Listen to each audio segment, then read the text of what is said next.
unfortunately, gun control laws discriminate against the poor and minorities. Let me just talk about background checks as an example. We frequently hear that there are 4 million dangerous, prohibited people that have been prevented from buying guns because of background checks. That's simply false.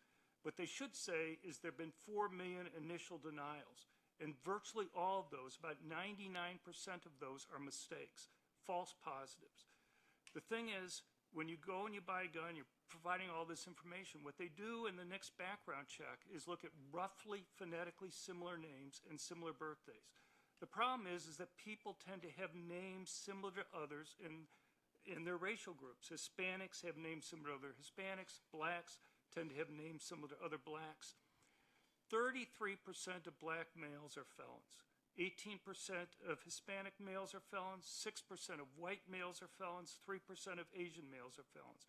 Where are you most likely going to see the mistakes being made then when you have looking at things like roughly phonetically similar names? You're going to be discriminating against law-abiding, good black and Hispanic males simply because they have a roughly phonetically similar name to somebody who's a felon, who's prohibited. If private companies did background checks in the same way that the federal government does, under federal law, they'd be sued out of business. Why can't we require that the federal government have to meet the same standards for doing background checks that private companies have to meet?